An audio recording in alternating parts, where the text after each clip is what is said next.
Welcome to your NFL Week 4 BLV recap, review, reaction, and of course, rant show.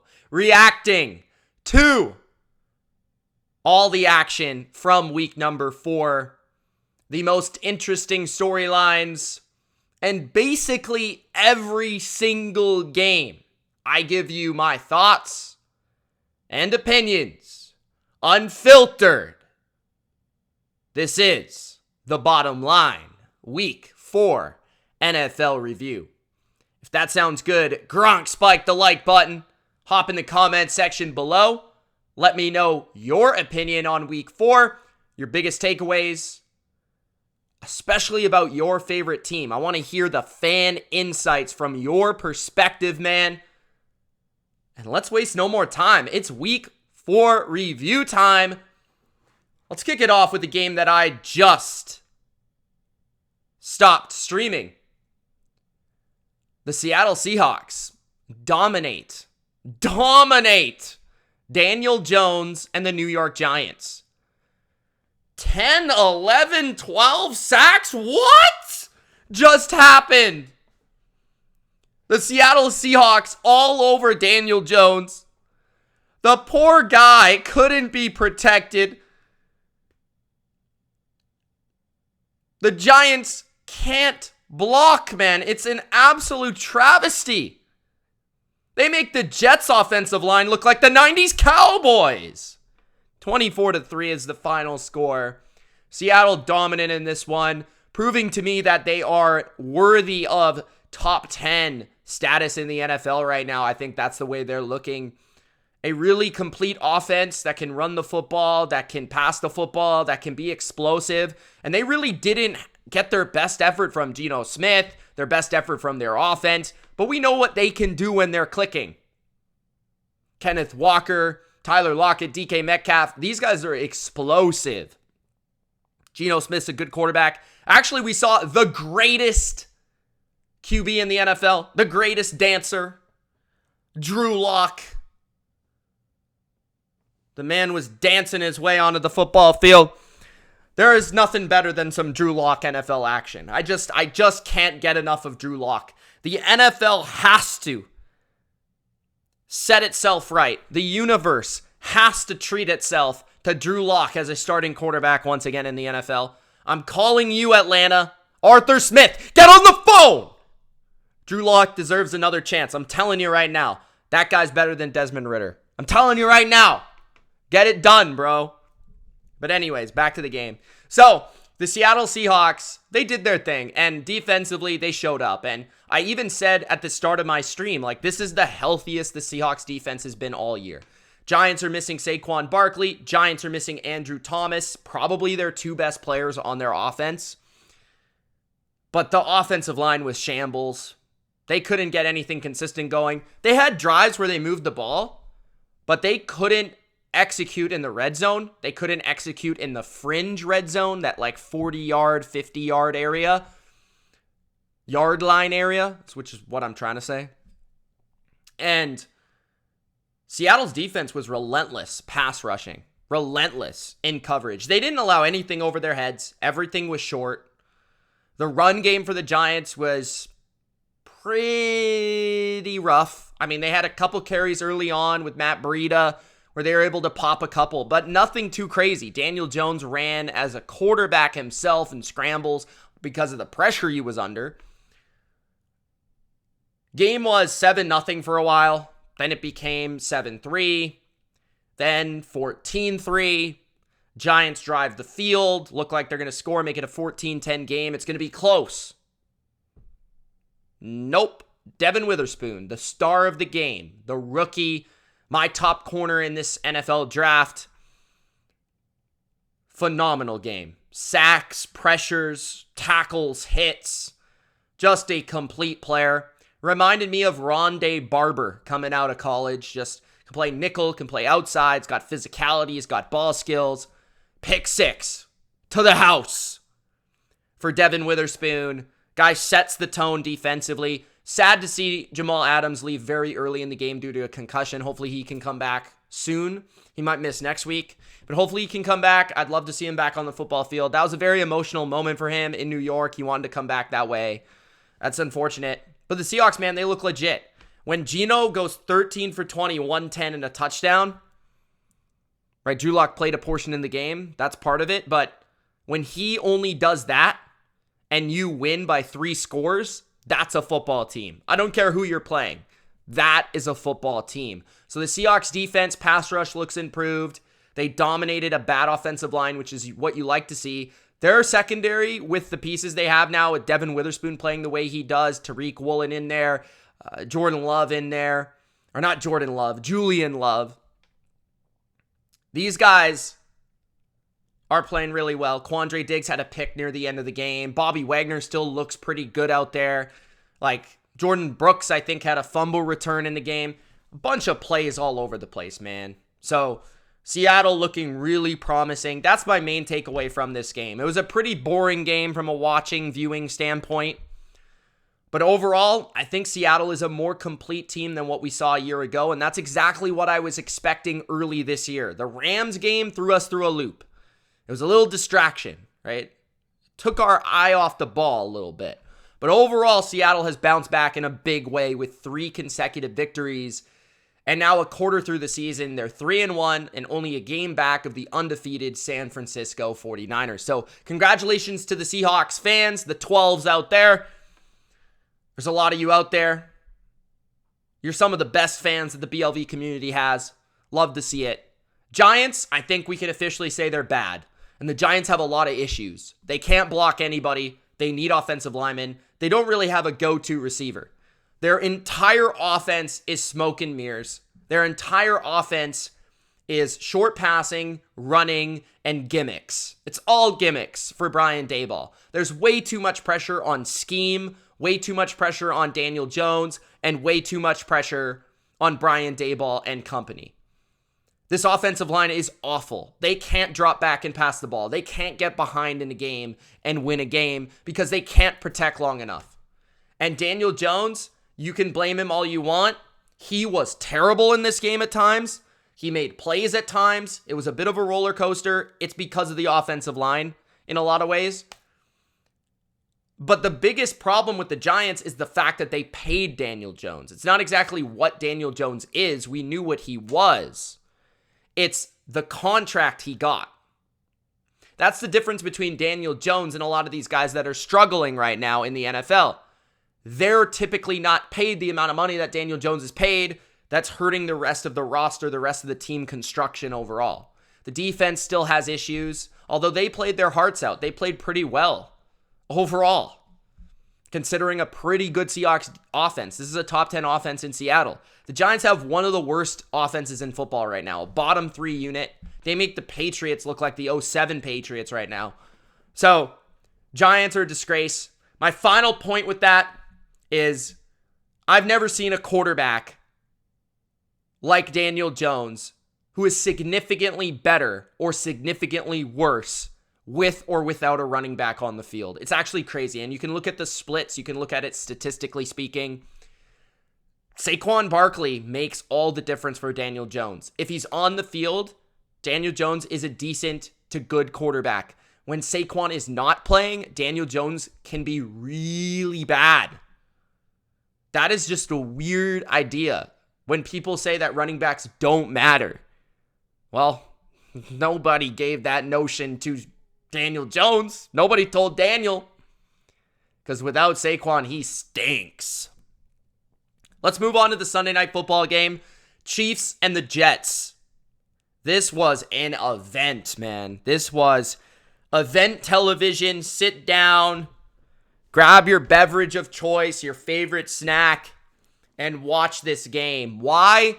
Not because of the Chiefs and the Jets, really. The whole hype around Taylor Swift and you got Ryan Reynolds at the game. You got the guy Wolverine, Hugh Jackman at the game. You got Blake Lively at the game. You got all these celebs there. You got Aaron Rodgers watching from the press box. And what unfolded from there with that hype supporting it was one of the weirdest games I've ever witnessed in my life. We saw the Chiefs early on go up easy 17-0. Easy as they've ever done it. It was looking like it was going to be an absolute blowout, and everything that I talked about when it came to the Chiefs and the Jets, this matchup, this game, both teams, was coming true. Like the Chiefs, they've got it. They're back. The offense is back. They're humming. They're playing a good defense, and they're tearing them up. Then defensively, this is a real defense. This is a top 10 defense. They're a unit that is ascending, right? And then for the Jets, they can't block anybody. They can't run the ball. Zach Wilson stinks. The defense is overrated, blah, blah, blah, blah, blah. This is what I'm talking early in the game. I'm like, yeah, this is easy. This is over. Why was the spread 7.5? And then all of a sudden, Zach Wilson has one of the best games of his career, goes on a run where he's making throw after throw, scramble after scramble. The guy is fighting his absolute butt off. He's diving across the first down marker for first downs. Like, people are shocked. Twitter was shooketh. They were like, what are we witnessing right now? Zach Wilson looks better than Mahomes. And that was facts. Zach Wilson was outplaying Mahomes. And in fact, in this game, he outplayed Patrick Mahomes. He did. Zach Wilson was throwing lasers. Zach Wilson was running around. Zach Wilson was avoiding the rush. Like Mahomes, until very late in this game, was outplayed by Zach Wilson. If it weren't for that final drive that sealed it, I would say that Zach Wilson outplayed Patrick Mahomes. Mahomes had a couple of very nice plays on that final drive. But then a lot of people want to bring up the refs, right? Some weak calls by the refs. And that's just what you're going to get with the Chiefs, man. I'm trying to tell you guys. I've been trying to tell you. I told you in the Super Bowl. The Chiefs are cheaters. They have the refs on their side. So you can listen to me or you can't. The NFL wants the Chiefs to win. More than any other team I've ever seen in the history of this sport. There are calls, and especially calls that are not called, like the holding that should have taken place on Donovan Smith in this game that wasn't called. Like, there's some calls in Chiefs games every week where I'm like, what is this? So you were just gonna have, it's just gonna happen, guys. It was gonna happen. The Patrick Mahomes one, though, where he throws an interception in double coverage and then he just points and then the ref throws an interference, like he double clutches the flag, like he's not gonna throw it, and then he sees it's intercepted and then he throws the flag. Bro, what is that? That one was terrible. But I have to go on this rant, man. Like, this was my biggest bet of the week. My biggest bet of the week. The Chiefs to cover against the Jets. My favorite bet of the week. I was telling everybody to bet it. This is a lock. 17-0. I'm excited. I'm pumped. I'm feeling myself. I'm like, this was the easiest money I've ever made. My dad's over here saying, why didn't I bet my house on this? He's like, he wanted to get in the bet at that point. I'm like, and then from there, it proceeds to be like the worst Patrick Mahomes game. He's throwing the ball straight to the other team. I don't know what he's doing. Patrick Mahomes was out of it. Out of it. He was horrible for stretches in this game. Horrible. He threw two, like, mindless, dumbass interceptions that if it were Mac Jones, oh my goodness, Patriot Nation would have been on fire. Twitter would have had a civil war. Patrick Mahomes was horrific. Then you have Zach Wilson, on the other hand, playing his best game we've ever seen him play. The Chiefs defense getting shredded, running the ball, throwing the ball. Jets are shredding the Chiefs. It was unbelievable. I couldn't believe what I was seeing. The Patriots, the friggin' Patriots, beat the Jets by 5 points and outgained them by 200 yards, and quite frankly, probably should have beat them by 2 scores. The Chiefs couldn't barely beat the damn Jets by 3. The Chiefs, who were up 17-0. It's like, what is going on with this team? I was watching this game, and the one time I cheer for this damn franchise, they let me down. They screw me over. Patrick Mahomes scrambles, and he freaking slides. He slides, cost me all my money. And then from there, we've got Patrick Mahomes throwing the ball to the other team. We got Zach Wilson shredding the other team. I've never seen anything like it. And it was the worst part about it. The worst part, guys. The worst part about this thing. I bet the Chiefs. I have to cheer for the Chiefs. Money on the line, bro. Freaking Zach is playing good. I'm Team Zach. So on one side, I'm like cheering for Zach Wilson. On the other side, I'm like, can the Chiefs just fucking cover? And then on the other side, I'm like, man, like if Zach Wilson beat the Chiefs, this would be the funniest shit I've ever seen. So like I couldn't control what was going on in my brain. And of course, the Chiefs are up 17-0. They got Taylor Swift up there laughing and having a good time. They got Aaron Rodgers up there. I mean, bro, are they what's going on? There's too many distractions here. They're half-assing it. Travis Kelce looks like he's freaking half retired. Bro, win my damn bet. I'm done with the Chiefs, man. They can't even cover 7.5 against the damn Jets. They were up 17-0, and then Mahomes decides to just take his brain out of his skull and throw it out the window. 2 picks. And how do you defense get shredded? That's where I went wrong. I didn't expect Zach Wilson to shred the freaking Chiefs. So as far as I'm concerned, Chiefs are frauds. Chiefs still can't be trusted on the point spread, not even against Zach Wilson. Unbelievable, bro. I can't believe I was sitting there watching this game and I had to cheer for the Chiefs when Zach Wilson was having the best game of his career, and it was so hard not to cheer for the guy. And then, of course, he botches the snap and he loses the game in the end. But that was killer. Like, if I'm going to lose my bet, why don't the Jets win the damn game, bro? Like, come on. Give me something. Give me something. Then we have the next game, which is the London game. The Jags and the Falcons. All I got to say about this, there's a lot of things, honestly. But I was watching the game, and I probably saw like 80% of the game because the game started at like 6 in the morning, bro. So I'm not waking up at 6 in the morning to watch Desmond Ridder. I don't know about you. My eyesight's already bad enough. I don't got to go blind watching Desmond Ridder for 3 freaking hours, bro. I'm not going to put that on my television for 3 straight hours at 6 in the morning.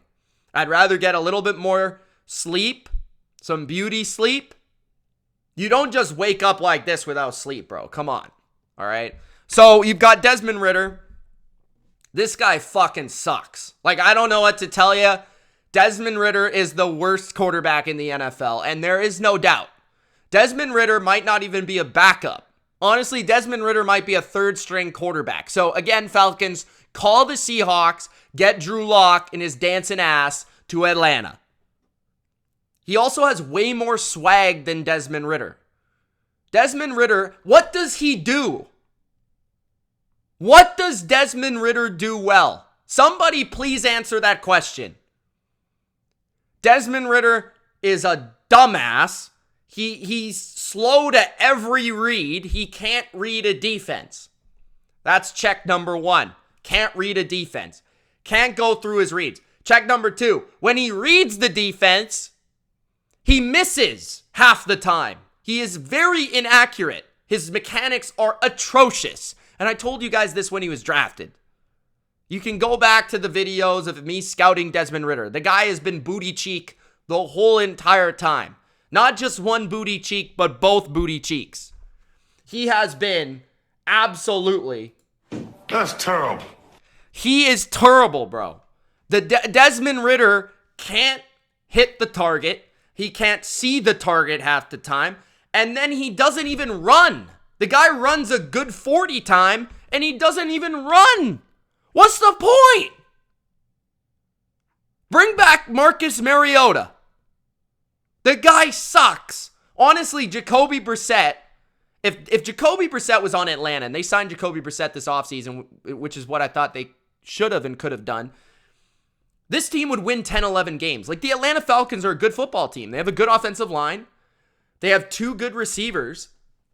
Drake London, Kyle Pitts. Mac Hollins is playing well. Jonnu Smith's playing well. The offensive line can run block really well. Bijan is freaking unbelievable. Without Bijan Robinson, this team would be unwatchable. And then you have a defense that's actually surpassing expectations. They shut down the Jags for much of this day. Calvin Ridley, revenge game? Oh, yeah, he scored a touchdown. That's great. Well, yippee-ki-yay. He didn't do shit for the rest of the game. David Onyemata, another 1.5 sacks. Good for him. I mean, this defense is playing great, man. Atlanta's defense is playing phenomenal right now, and you're wasting it because you got Desmond Ridder. The damn Riddler out here with his stupid, no talent. My goodness, he sucks. Josh Allen had 3 sacks. And then you've got to talk about Trevor Lawrence. Like, can we start to discuss, every week, bro, I come on here and I say, is Trevor Lawrence really as good as we think? Can somebody show me the evidence of Trevor Lawrence actually being good? I feel like this is one of the biggest conspiracies in the history of the NFL. Can we actually show evidence that suggests Trevor Lawrence is good?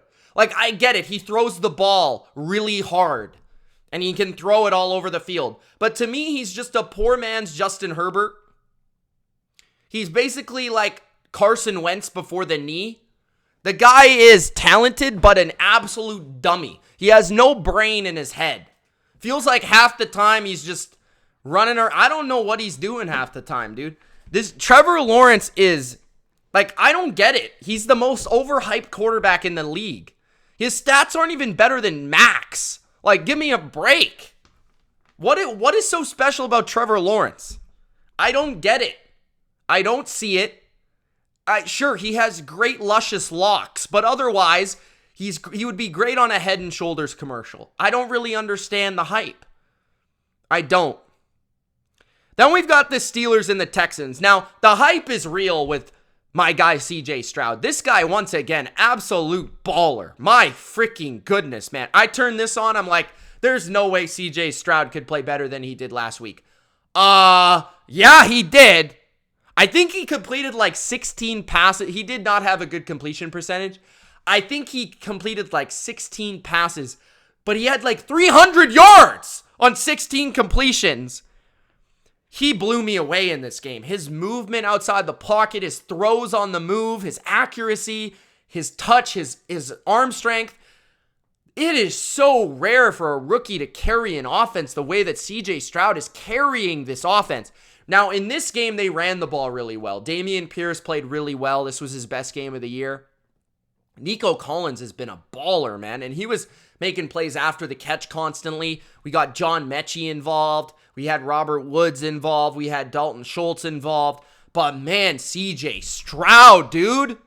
Dots everywhere. Just bullets. Stroud had multiple throws on, different areas of this game, like where he's moving away from pressure. Guy is about to like hit him from behind. He's like throwing like this right into the guy's breadbasket. Like, talk about accuracy. Talk about poise. Talk about precision. And then in the first drive of the game, you see him scrambling around, getting first downs with his legs, something people said he couldn't do. People were comparing CJ Stroud to Jared Goff. Like, yeah, Jared Goff is a good quarterback. Bro, CJ Stroud is different.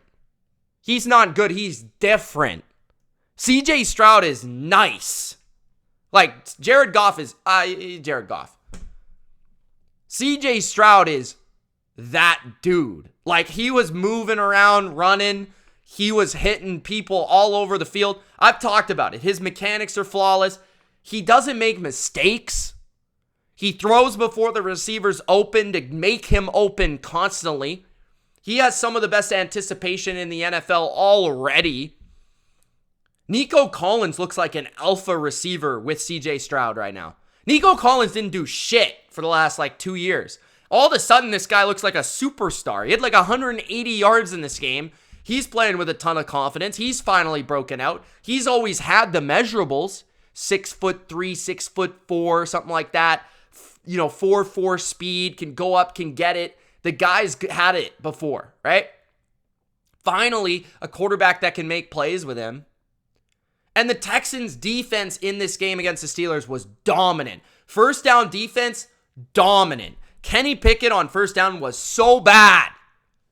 The Steelers were so bad on first down. Kenny Pickett threw 63% of his first down passes behind the line of scrimmage, which was the highest rate of any quarterback this week, according to Sharp Football Analysis. He averaged 0.5 air yards on this first down. 0 first down attempts gained over 5 yards. That is pathetic from Matt Canada. And I kind of feel bad for Kenny Pickett. Is Kenny Pickett my favorite guy? Is Kenny Pickett the most talented guy? Absolutely not. Matt Canada's scheme is so bad. If there is a worse offensive coordinator, please let me know.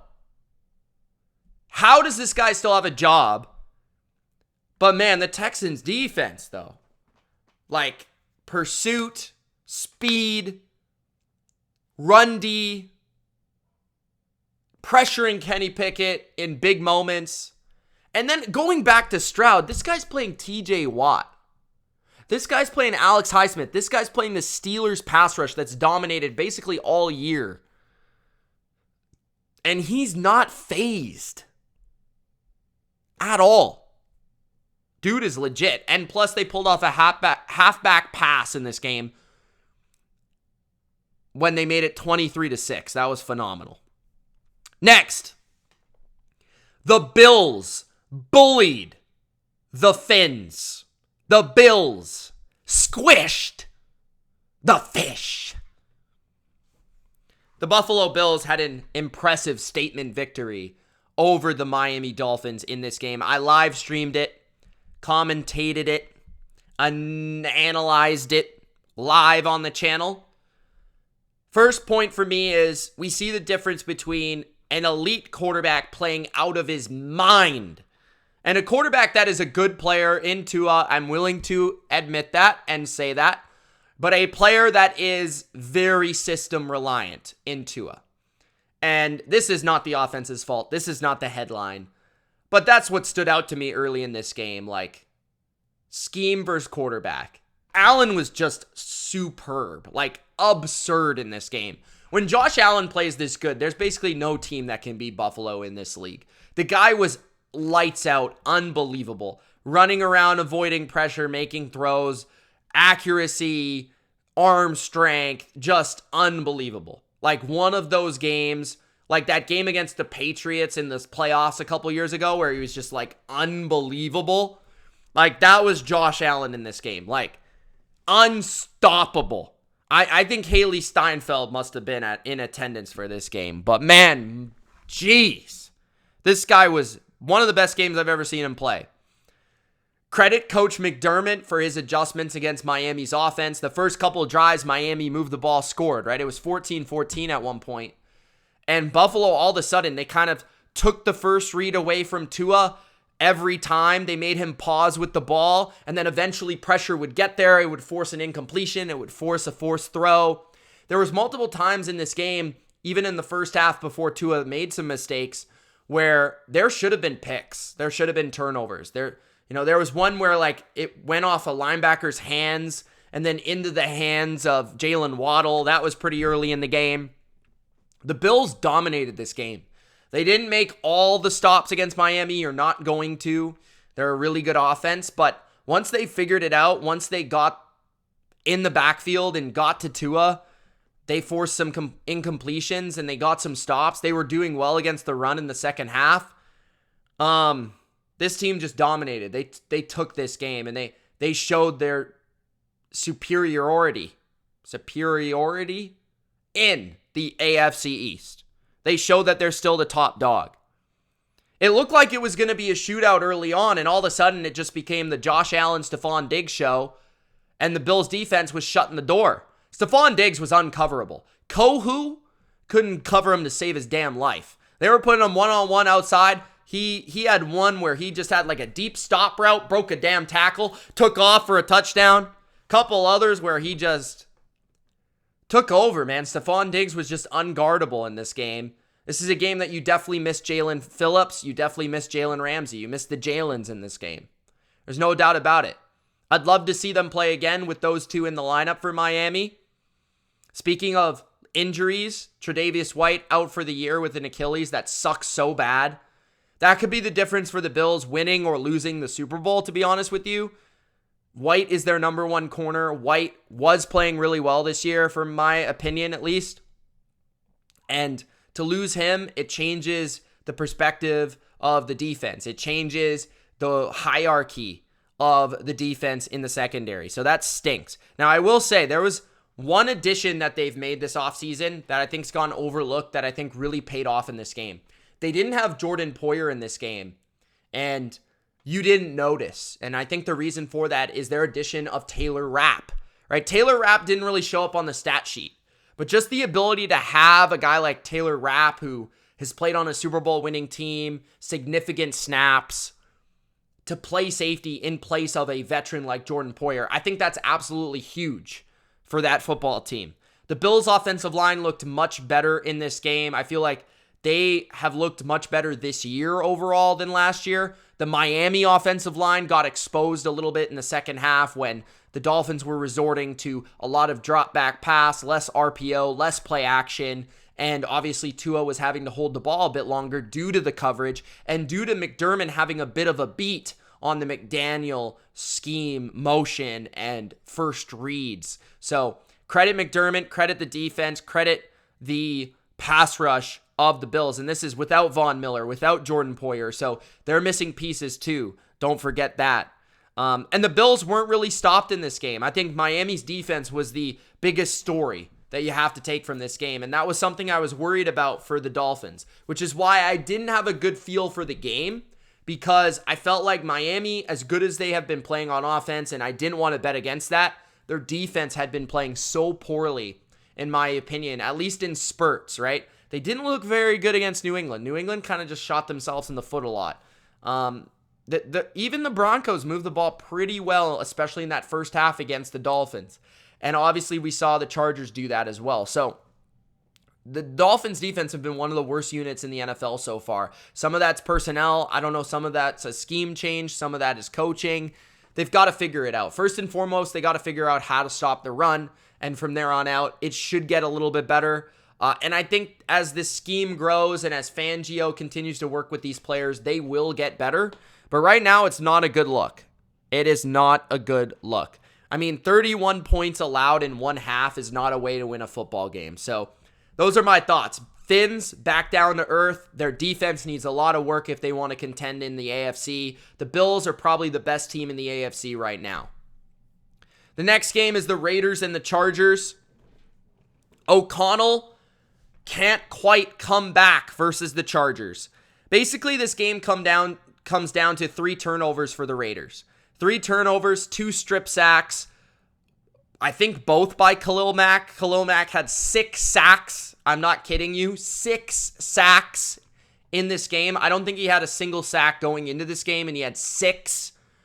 I think like 4 against Illuminor and 2 against Colton Miller. Dominated the Raider offensive line, especially the tackles.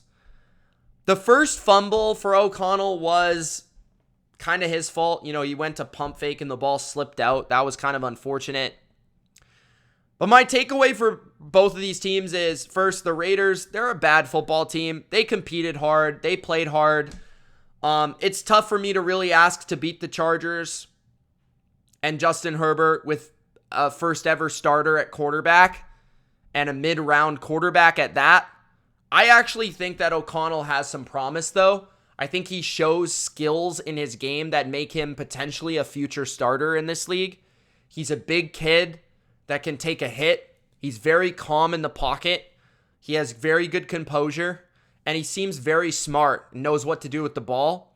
He's also got a really strong arm. I think his arm strength is really underrated. So watch out for O'Connell, man. If Jimmy's out longer or if he misses any more time this year, he gets more reps and more opportunity. I wouldn't be shocked if the Raiders missed the playoffs this year if O'Connell was their starter next year. I wouldn't be shocked at all. They could use their assets in the draft to get potentially another position other than quarterback if they're not the first or second pick. So O'Connell did impress me in the moments that didn't involve him fumbling the ball. Herbert did throw a really stupid pick in this game that almost allowed the Raiders to come back. He just threw it up down the field. That's the type of interception that people are going to be critical of you about. Like, when you're a guy that's leading this game comfortably, your defense is playing well, you're playing a rookie quarterback, why give the other team an opportunity? Why even throw that ball? So for me, Justin Herbert with a loser type of play in that game that almost allowed the Raiders to come back. The Raiders nearly came back again in this game. They were actually stopped at the 1-yard line. It was 24-17. O'Connell, they run sprint right out option or whatever it's called. The classic Bill Walsh play. And he's picked off the 1-yard line. And they were trying to set up some sort of pick there on the option, the sprint out play. And Asante Samuel jumped it, knew it was coming, picked it off. And for a rookie quarterback, he's just expecting to see that open, get the pick, and throw it right away.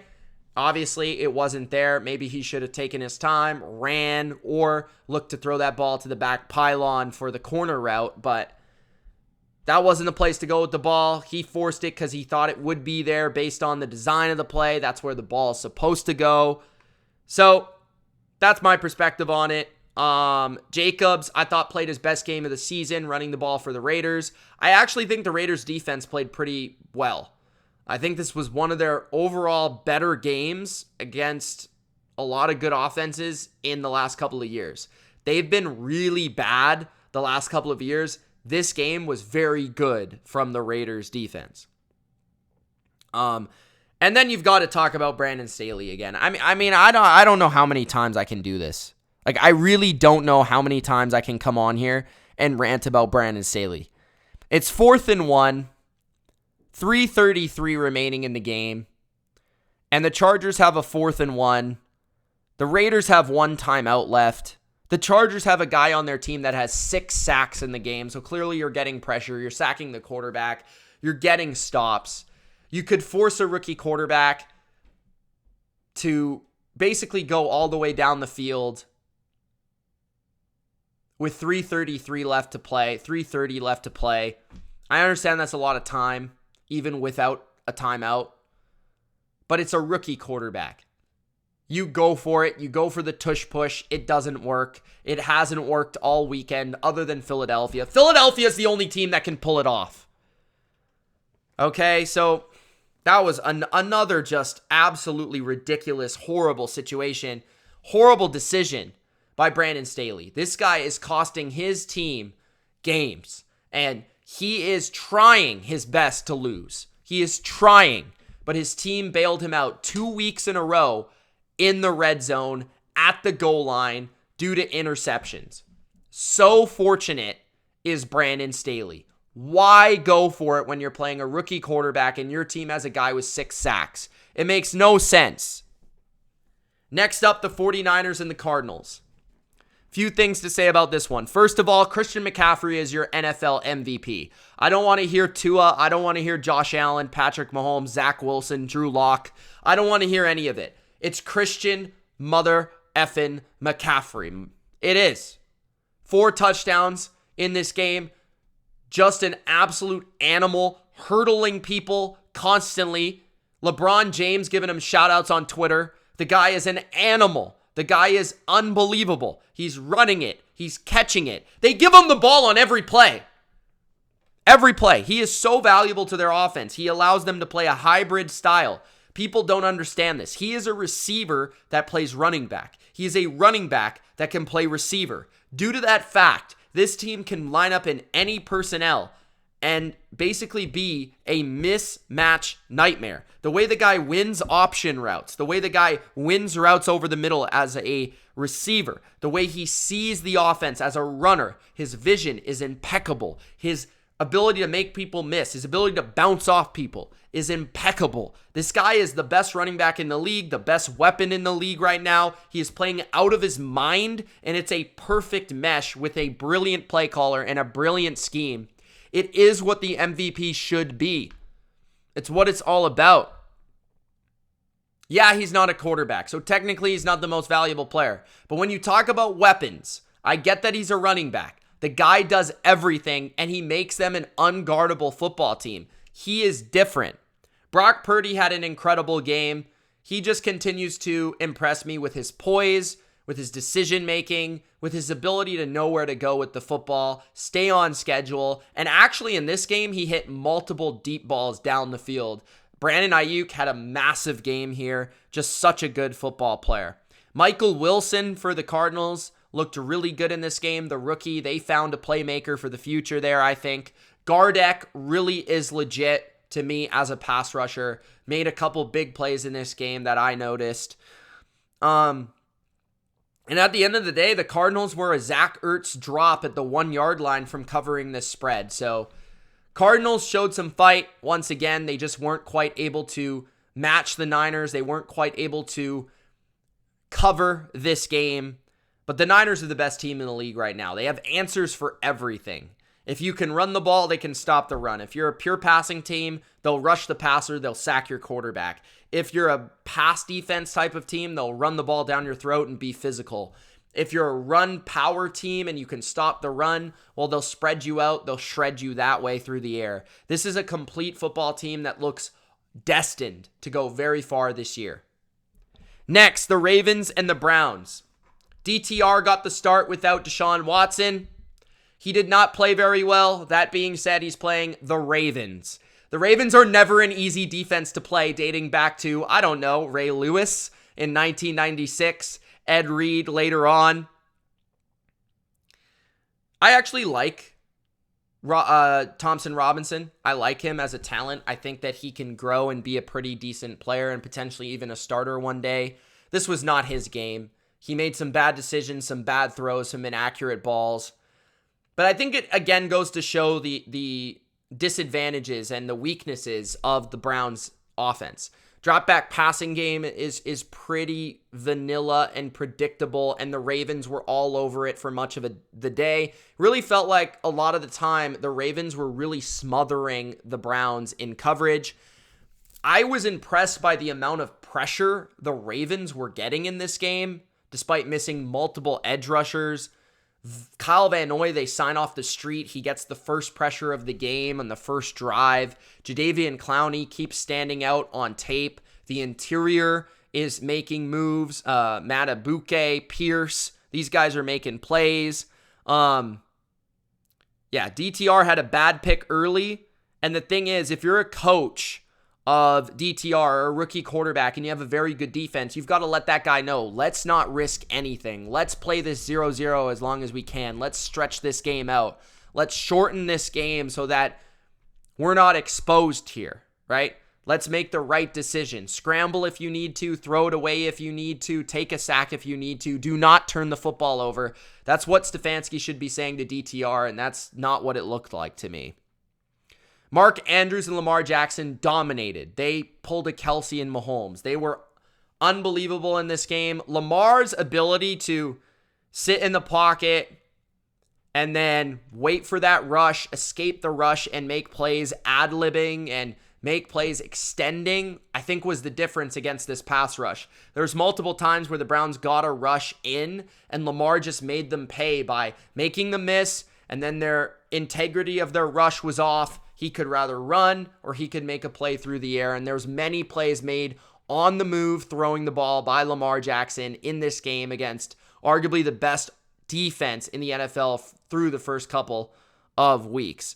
The second touchdown, the Ravens basically ran the ball all the way down the field, which is something to put in your back pocket for the future for the Browns as a weakness. The Ravens were able to run the ball all over them, and the Browns' tackles once again looked exposed in this matchup. There's clear issues that show up with the Browns, but I still feel like they're a playoff team if they're healthy. A.J. Brown, moving on to the Eagles and Washington. Man, that guy was unbelievable. 9 catches, 175 yards for A.J. Brown. Just the answer for Philadelphia, and this is another example of a good football team. they have answers, especially offensively. The Eagles, they want to run the ball down your throat. They want to be physical. They want to push you around. They want to be the bully. And a team like Washington comes to town in Philadelphia and says, hey, you're not going to bully us on the ground. We're not going to let you do that, sir. And the Eagles come back and Jalen Hurts throws for 300 yards. A.J. Brown has 189 or 175 yards. Devontae Smith has 7 catches for 78 yards. That's 16 catches in total for the duo at wide receiver for the Eagles. And Jalen Hurts makes them pay by stacking the box, stopping the run, and making them a passing team. Ultimately, that was the difference between this year's game and last year's game, in my opinion. The Eagles, well, they really didn't turn the ball over all that much, and also Jalen Hurts balled out every chance he got, outside the numbers, deep throws, a breakaway play by A.J. Brown, just super impressive stuff from the Eagles to play left-handed, play their alternative strategy, and still score that many points on a good defense with a good pass rush. Washington, I have to say, they could have won this game. They were up at one point 17-7. They beat the Eagles 2 years in a row in Philadelphia in 2022 and 2021. The Eagles were able to overcome them in this game. They were able to come back. I felt like Eric Bieniemy had a very good game as a play caller. Sam Howell had an unbelievable game as a young quarterback. Under pressure, under duress, making throws, making plays, getting hit, making throws over the middle of the field, scrambling when he needed to pretty often to pick up an extra move of the chains. To me, Washington looks like a legit team that could challenge for a wild card right now. Their defense, I think, needs to continue to figure it out from a coverage standpoint. Their secondary's a little weak. Their corners are a little weak. Emmanuel Forbes had some of the worst film you've seen this week. But I think the difference in this game ultimately, and the decision that decided it, was Washington goes down the field. They tie it up in a clutch sequence. Sam Howell, with no time left, hits Dotson for a touchdown. Ron Rivera should have went for that. Ron Rivera should have went for that for the win on the 2-point. You're playing a better, more talented team on the road at Philadelphia, a team that's been on a roll in the second half, been outplaying you in the second half, and you decide to go to overtime. To me, that's a critical mistake by Washington. They should have went for 2. They should have had their play and gone for 2, won the game right there. Instead, they only go for 1. The Eagles are able to win the game in overtime. I think that was the difference between winning or losing for Washington. A Ron Rivera conservative decision. The Los Angeles Rams and the Indianapolis Colts. Stafford. Once I saw this guy had the ball late in this game, overtime, I knew the game was over. This is just what this guy does. Matthew Stafford is clutch. He always has been in these situations. He always will be. OT drive, just clutch by Stafford. Absolutely money. Escaping, making plays, flipping the ball forward. Absolute bullet shots to the middle of the field. Just unbelievable stuff by Matthew Stafford for much of the day. The Rams dominated the first half. I think they were up 20-0 in the first half. Stafford was making the throws. Nakua was making the catches. Kieran Williams was making the runs. The funny thing is the Colts actually missed a field goal late in the second quarter, which kept it scoreless for the Colts. In fact, they actually set a record, I think, last week for 50-yard field goals last week. So the kicker, he came back down to earth for the Indianapolis Colts. I find that very funny. Kenny Moore absolutely had a great interception, game-changing play, but he also knocked Nakua onto his butt. He had a big hit in this game, and that just put it into perspective for me. What is Nakua really great at? Because everyone's wondering, like, why is he so good right now? Why is he so productive? His chemistry with Stafford is phenomenal. His ability to find the holes and soft spots in the zone is elite. His ability to read coverages on the move and detail his route at the top of the stem to such a degree where, okay, I got to break in, I got to break out, I got to stop. he always makes the correct decision, and he always does it with grace and ability to create enough separation with a big frame to make a catch. And Stafford, he rips it, he puts it on him every single time. The Colts, this was an interesting one for them. I think some of it was Anthony Richardson being a little rusty early on, the defense not having the answers for McVay in the scripted session where we actually heard that Gus Bradley was worried about the scripted plays for Sean McVay early in this game, and he was in fact right. That was a key difference. Later in the game, when the game wasn't so scripted, the Colts were actually pretty dominant in the game.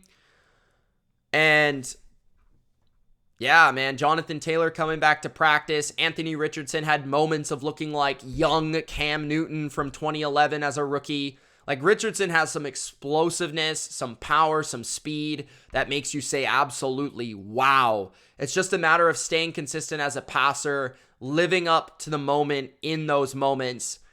And if he's able to do that, if he's able to continue to improve his accuracy, his mechanics, his intelligence for the game, Richardson's going to be the real deal Holyfield, man. He looks pretty good. He looks pretty good. A lot better, I would say, than Bryce Young. And Minnesota, Carolina. There was the game-winning play. Bryce Young gets strip-sacked. Wonham returns it for 6. That's the game-winning play for the Vikings. They send an all-out pressure with Brian Flores calling it as always.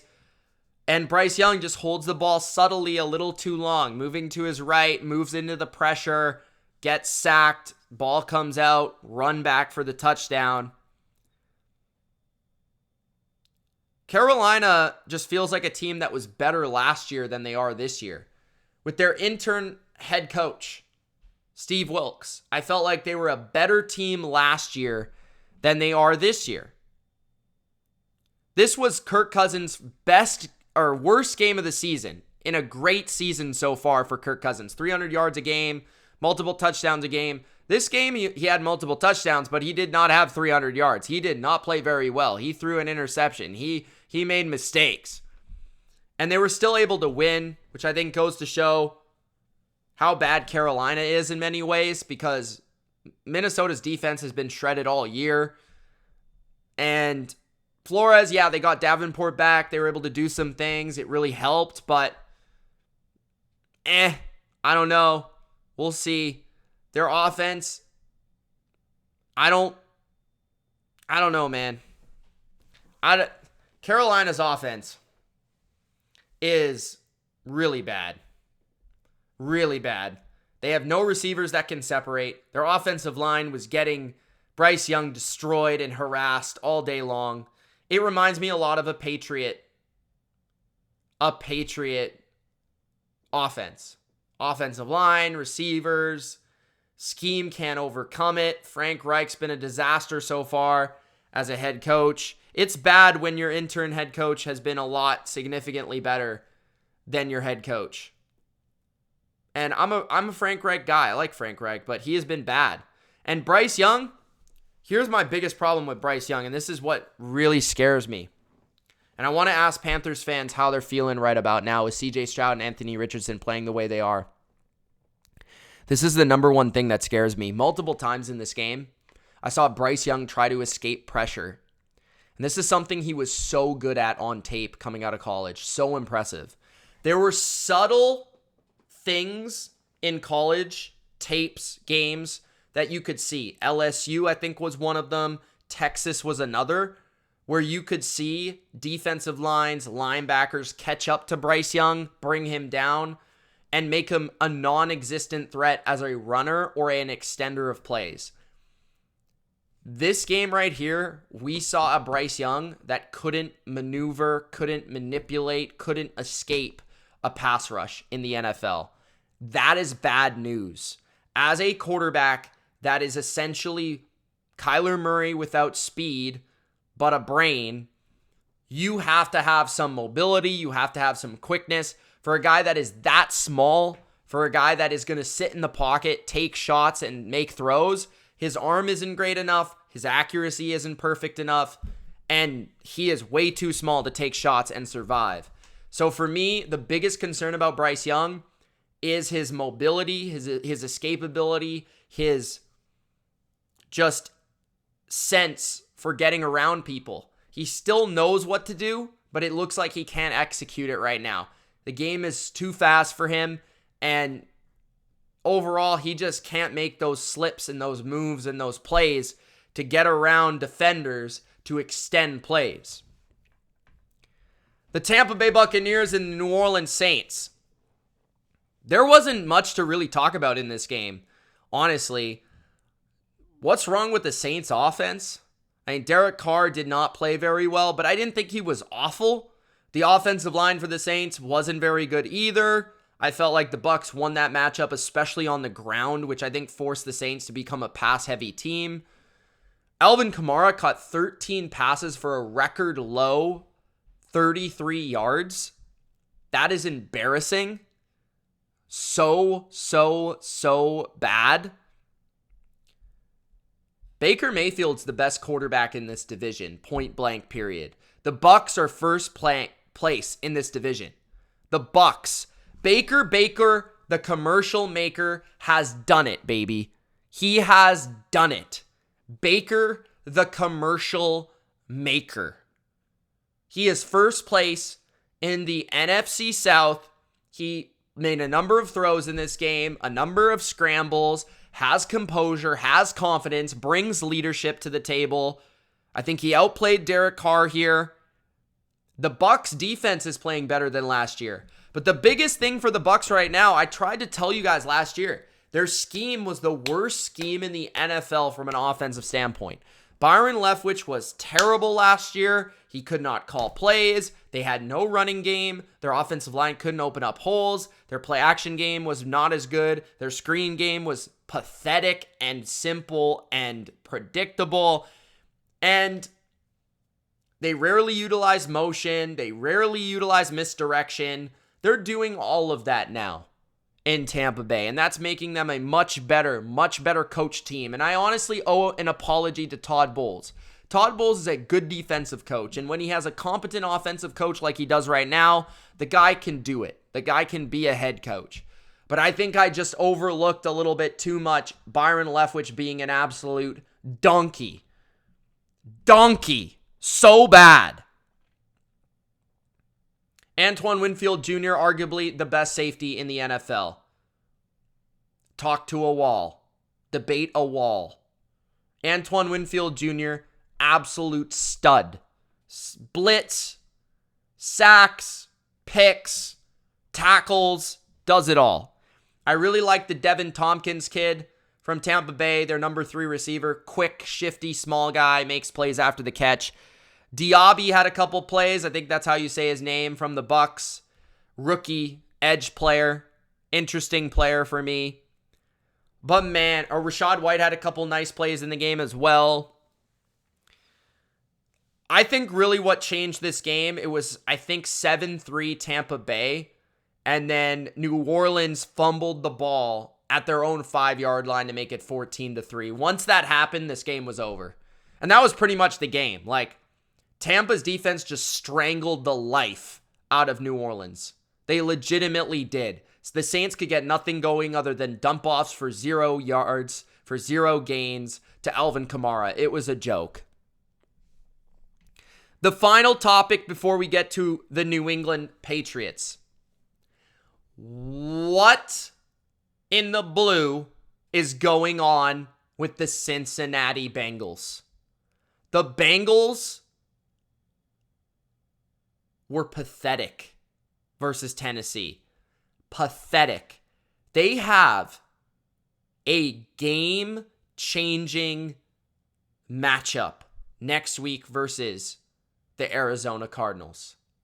If they lose to the Cardinals, their season is over. I'm going to say that much.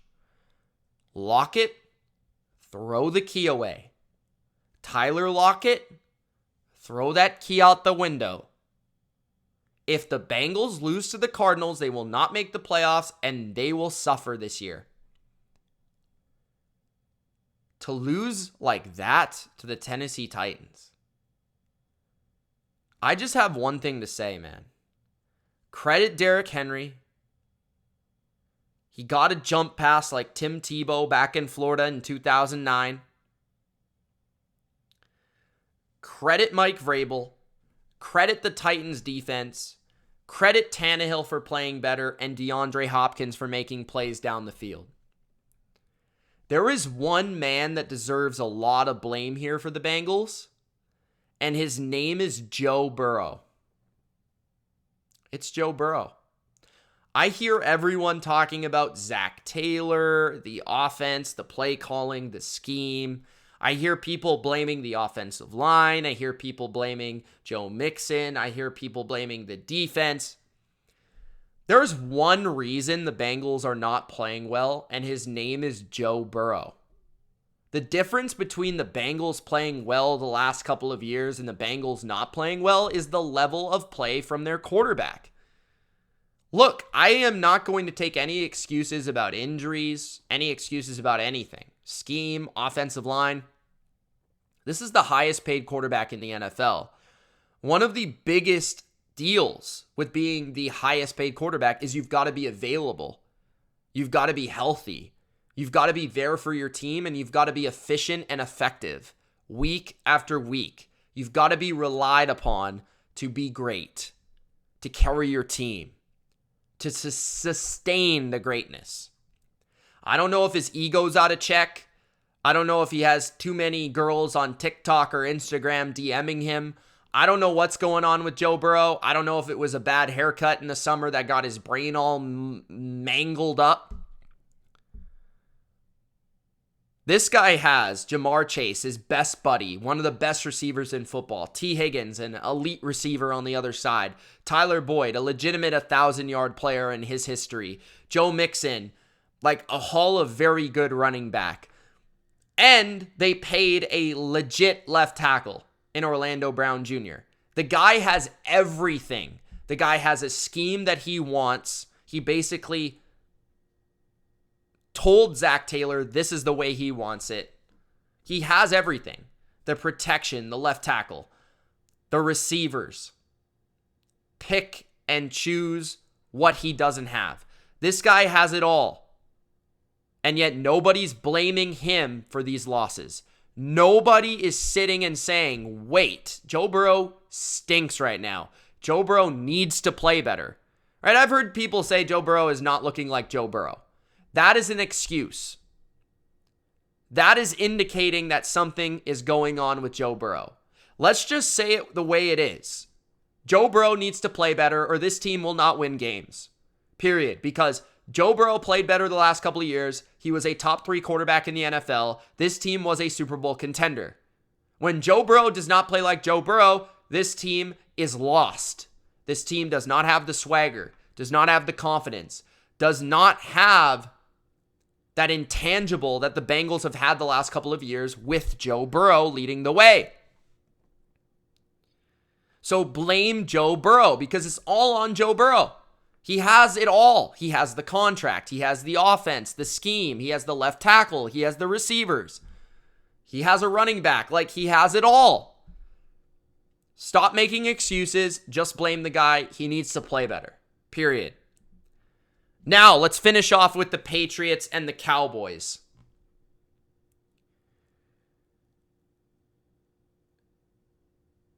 This game reminded me a lot of last year. A lot. And it was very frustrating to watch and sit through. It was painful. It was frustrating. It was mind-numbing. It was soul-crushing. It was truly a disgusting performance by my favorite football team and your favorite football team.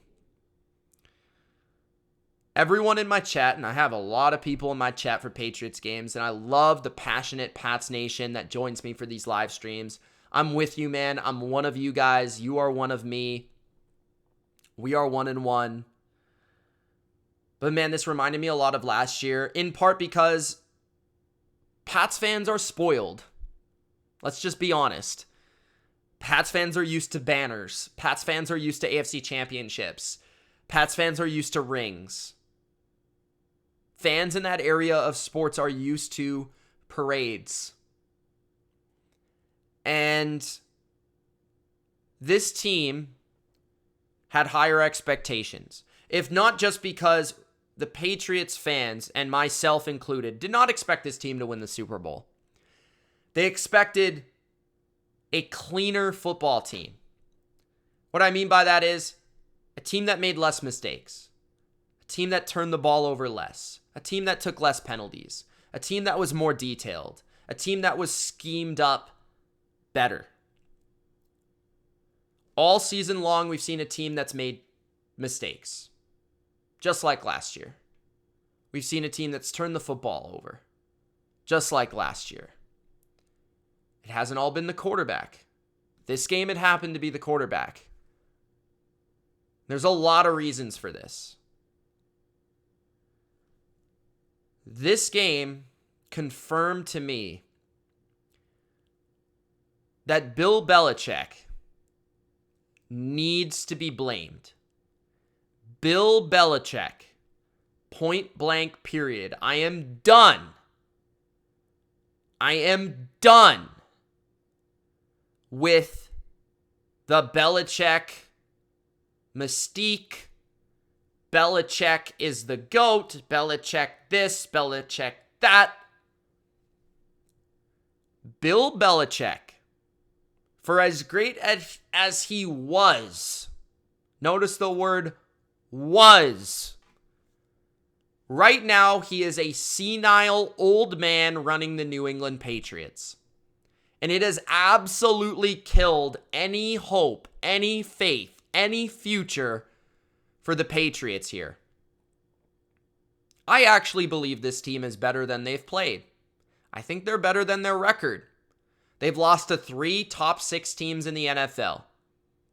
It's a tough pill to swallow, but that's just the case. This last game was embarrassing, though. And it put forth to the forefront for everyone to see on national television the issues with the Patriots that stem from Bill Belichick, not Mac Jones, not the receiving core, not the offensive line, not the defense, not Robert Kraft, not Tom Brady, not Mac Jones for the second time. Bill Belichick. Why Bill Belichick? Because he's the man running the operation. He runs the operation. He signs the players. He trades for the players. He drafts the players. He brings the culture. He sets the example. He is the teacher. He is the coach. He is the everything for the Patriots. And with Tom Brady, and with talented players like Devin McCourty, Stephon Gilmore, Dante Hightower, Rob Gronkowski, Julian Edelman. That's the latest era. The list goes on. You can go before that. Teddy Bruschi, Mike Vrabel, Rodney Harrison, Willie McGinnis, Vince Wilfork, Richard Seymour, Deion Branch, Logan Mankins, Matt Light. Was Belichick partly responsible for bringing these players in? Yes. Tom Brady masked a lot of it. A lot of the issues. And the great players held themselves accountable. And the great players were the reason for the success. Bill Belichick is a very good coach. He still is a good coach. The problem is not Bill Belichick, the coach. The problem is Bill Belichick, the GM. Bill Belichick, the GM, right now, is a problem. He's a problem. He has been for years. This is nothing new. But his lack of ability to address clear and identifiable needs on this football team is disgusting, and it's malpractice. This man did not go out and get a good receiver. He signed Juju Smith-Schuster with no knees, who can't run. to replace our best receiver who can actually separate and is looking pretty good for the Raiders right now with his buddy Josh McDaniels. He signed Mike Gesicki, a role player tight end, and he doesn't even really use him all that much. Our most explosive receiver right now is a 6th round pick that plays 18 plays per game. Was he a 6th round pick or a 7th round pick? Regardless of that, Pop Douglas, a 5'8", late round pick who barely plays for whatever reason, is our most explosive receiver. Our offensive line. Trent Brown's a good player. David Andrews is a good player. Michael Onwenu is playing terrible right now. Not playing up to his standard. He will get better. He will play better. I believe in him. He's a great player. But here's the problem with the offense. It's not Mac Jones. Mac Jones is a rookie contract quarterback. Rookie contract quarterbacks are supposed to be surrounded by talent.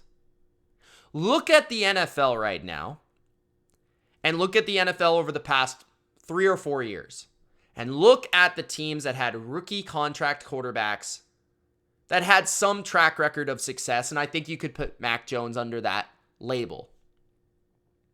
And look at what they've been supported with. Successful or not successful. Justin Herbert, Keenan Allen, Mike Williams, Austin Eckler, Rashawn Slater, Corey Linsley. Highest paid center in the league, 1st round pick left tackle, 1st round pick guard and Zion Johnson, 2 number 1 receivers, another 1st round receiver in Quentin Johnston, Josh Palmer. The list goes on. Signed Gerald Everett. They brought in Kellen Moore as the OC. That is a lot of help.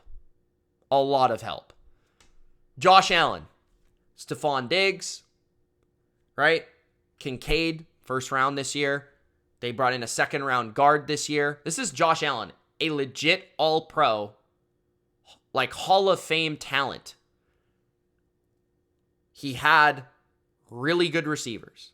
They signed Cole Beasley early in his career. They traded for Stephon Diggs early in his career. They had a great play caller in Brian Daboll. They had everything in place. They made sure they re-signed Deion Dawkins. They did all that stuff, right? James Cook, they drafted in the 2nd round lately. Patrick Mahomes had Tyreek Hill, Travis Kelce, Andy Reid. They signed Joe Thuney. When he was a disaster in the Super Bowl and the offensive line was really bad, Joe Thuney was signed. Creed Humphrey was drafted. Orlando Brown, now he's gone. Now they've replaced him. Jawan Taylor, big money. Mahomes is another. Tua has yet to get a contract. Tyreek Hill, Jalen Waddle, Teron Armstead, Raheem Mostert, Devin Achane. Before that, they signed Cedric Wilson. They have so many players, so many 1st round picks they've built around this guy. So many legit playmakers. Like Joe Burrow, we talked about him. He has T. Higgins. He has Jamar Chase. They just signed a left tackle, Orlando Brown.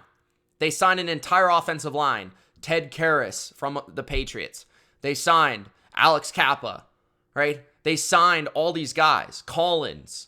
They have Joe Mixon. They drafted Jamar Chase's best buddy in the draft. They have T. Higgins already, Tyler Boyd already. You can go down the list, guys. There is so many examples of this. Jalen Hurts, A.J. Brown, Devontae Smith, the best offensive line in football. DeAndre Swift now, who they got for nothing. Dallas Goedert was already there. You can just keep going down the list. Like, it's absolutely absurd. You look at a guy like Geno Smith, DK Metcalf, Tyler Lockett. Like, I don't want to keep spending time on this, but typically, guys on a rookie contract or a cheap contract at the quarterback position, the whole point is to spend money around them to make them a better player, to help them out. Not put all the pressure in the world on them to see if they're the guy. Unless the guy's name is Tom Brady, it's not going to work. And even with Tom Brady in 2019, the reason you moved off of him is because you thought you were right by having N'Keal Harry as his number one receiver and torn Achilles Ben Watson as his tight end. The reason Tom Brady left, he had no weapons. He had no respect. He left to Tampa. He wins a Super Bowl with real offensive players. You have to change your philosophy. The whole issue with the Patriots is a philosophy issue that stems from their old senile coach who's still playing the sport like it's 2001. They're relying on their defense. This is a good unit. Now it's injured. We'll see how that works out for them. Lose a couple players on defense. We'll see how good their defense is now. I'm not looking forward to it. Our offense, we can't separate at the wide receiver position. I don't care how many people were commenting in my chat yesterday, oh, Mac's missing open guys. Go and watch the All-22. There are not open guys. Go and watch the tape. Go and even watch the game back. Where are open guys? There was one play where Mac got skittish in the pocket. He saw ghosts. This was down 31-3 or 38-3 or whatever the score was. And he throws the ball over Devontae Parker's head. Great. The game was over by then. Who even cares about that? Before that, the Juju play on fourth down. Disgusting play. No pick. The ball is intercepted because it was just... The guy just... Juju's terrible. Terrible.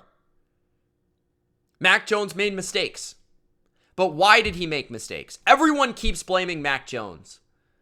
But the problems are not Mac Jones. He's not the biggest issue. Is he Mahomes? Is he Josh Allen? Is he these guys? No. I'm not saying that. I'm not even really saying he's the solution. But he is not the problem.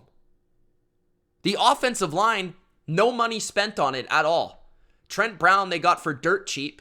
He's our best offensive lineman right now. Michael Onwenu's yet to be signed, and they won't sign him. Watch. Cole Strange is a first-round pick, and he was a projected third-rounder who stinks. The center, Dave Andrews, has been here for years, and he's not on a particularly expensive contract.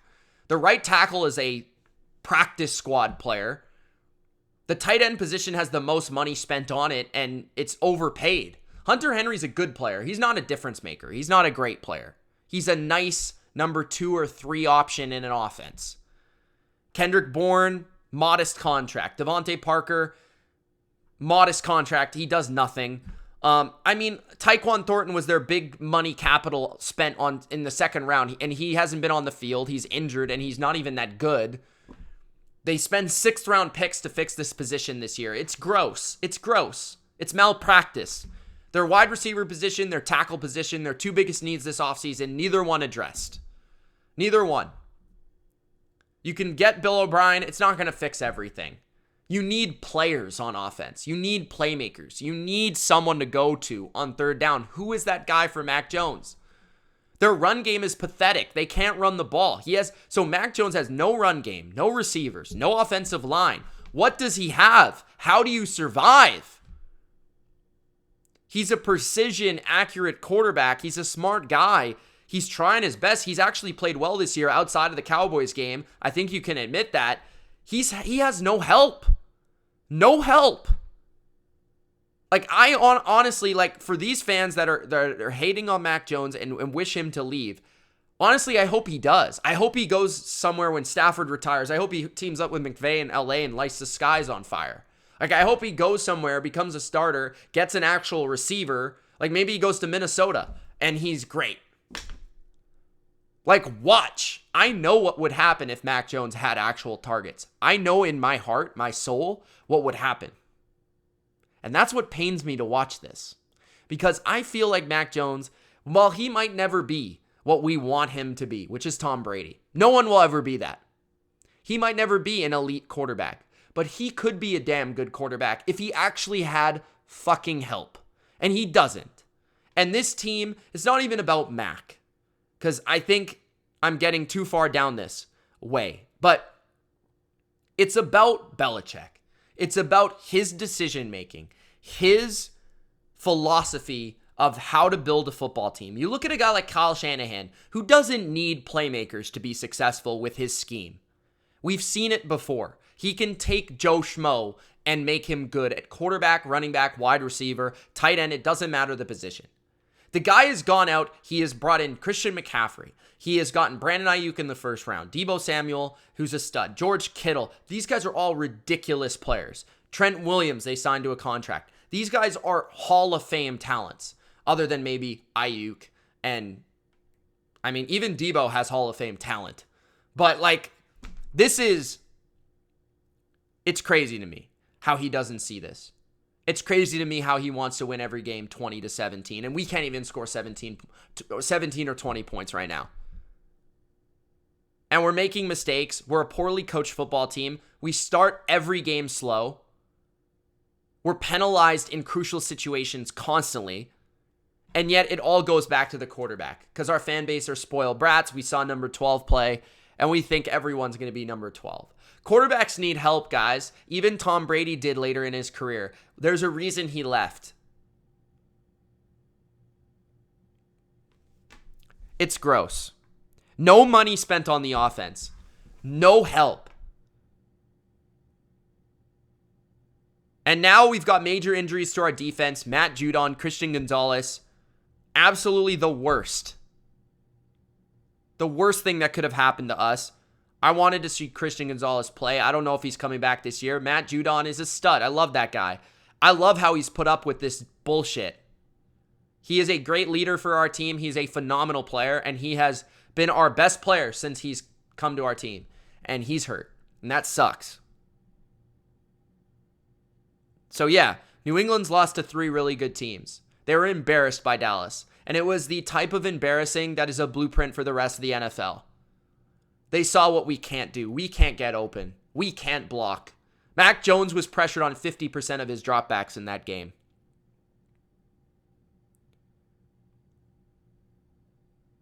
And with our secondary hurt, we can't really play an aggressive style of defense that helps us win.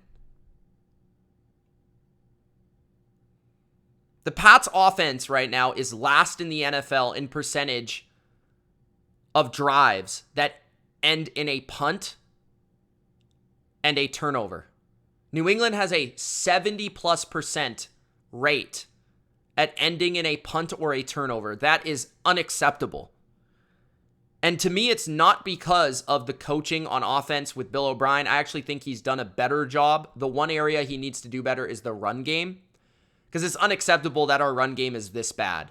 Our run game needs to be good for this offense to be productive. Point blank, period. Our pass game's actually improved under Bill O'Brien, but the problem I see is the guy in charge of the decision making, in charge of the personnel.